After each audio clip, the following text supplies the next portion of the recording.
Hi Creative Minds, and welcome back to my vlog. Today I'm here with Lillian and we are filming the MAD program here at the City of Ontario. And Lillian, you started off as an intern and 3 years in you were like right in the middle of this development of this program. So tell us, coming out of your first work experience, what has this been like for you?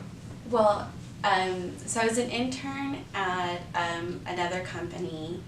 And then I got after that I got my first job at a retail company, first full-time job, and I wasn't fulfilled. I wasn't happy. There was things that were missing, and so I decided to leave that company because of that. And I was looking for something different, and like I said, it was a profit organization. And when I saw that the City of Ontario was hiring, I knew it would be something special and be something different.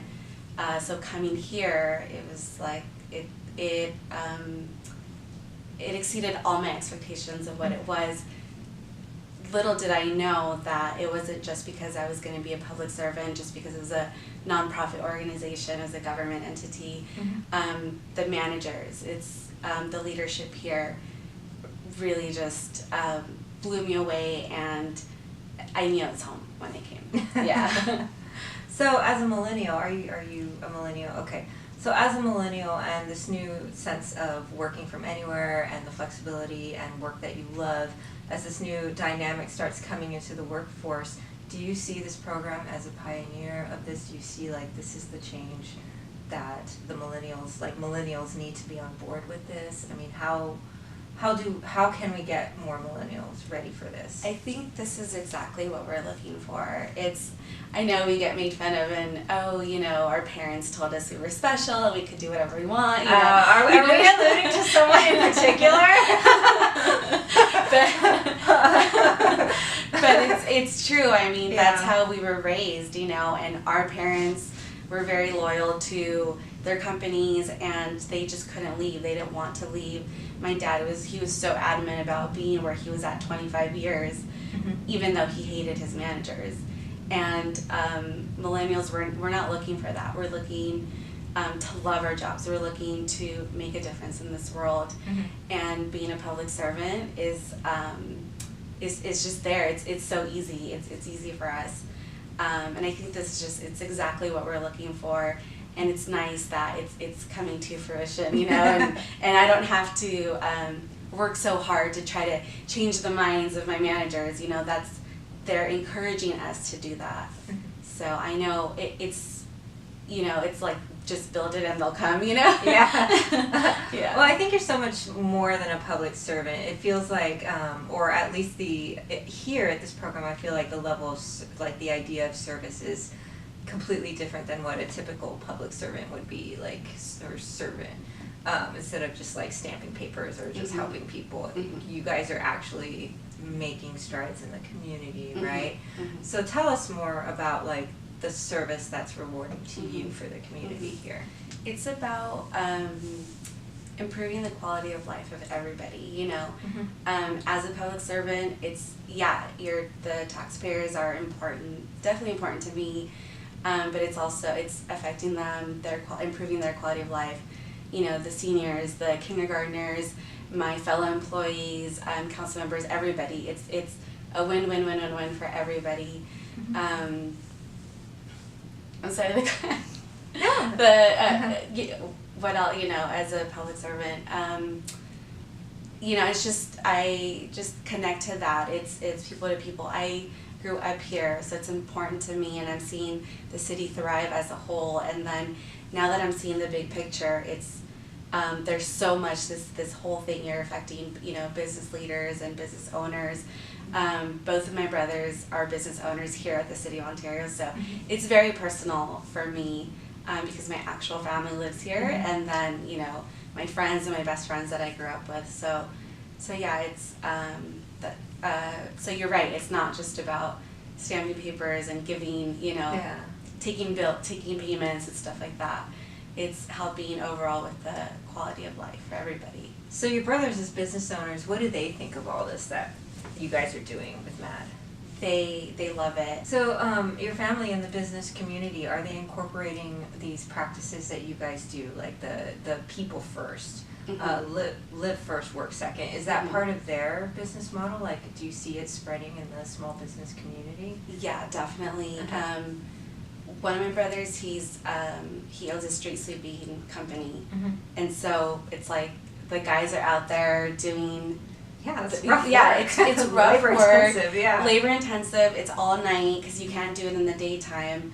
But he recognizes that, and he knows it's kind of like a fraternity. It's like a brotherhood there, and they have a lot of fun together. And you know, the way they see it is we're cleaning the streets for the people. You know, we're cleaning, we're keeping it nice. You know, and then my other brother. He owns his business, but it's the same thing. Like with Simon Sinek, he has a Y, and he has he has a juice store, and so you know, his purpose is to bring health, you know, to a community that there's like the average household income is low, and usually health places tend to go to, you know, where there's like the community is a little bit richer, and so he's really adamant about bringing health into low-income families, and it's been really nice. Like council members have gone and supported him, you know, and he's posting pictures, and then it's next to the police station. The policemen come and take pictures and support him. So it's nice to see that. Yeah. Yeah. So what do you see opening up for you? Because you're just getting started in your career, right? So where do you see the opportunities ahead for you, especially with these new practices that you've learned here?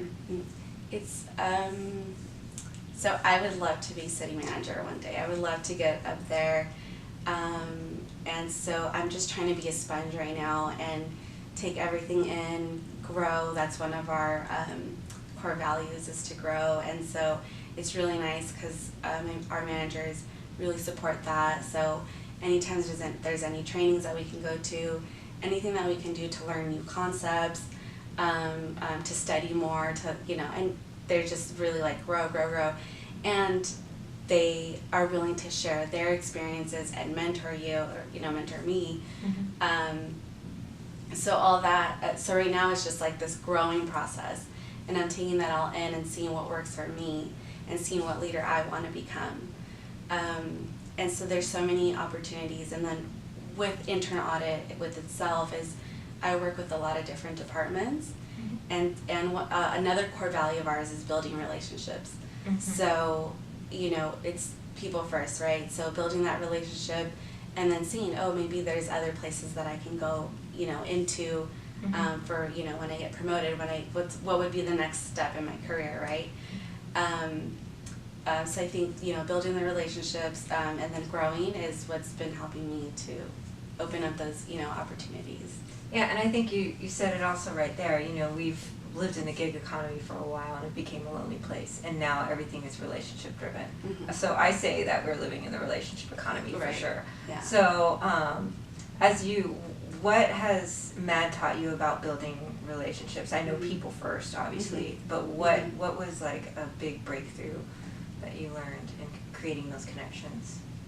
We can just accomplish so much more. So there's, you know, there's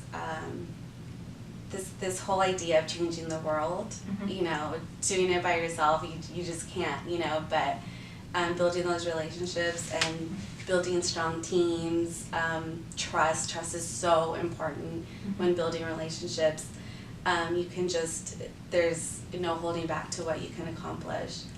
Okay, well, if you are interested in the MAD program, I will leave a link in the description below. So for all of you guys out there, stay mad, keep creating, and I will see you in my next vlog. Bye! Bye.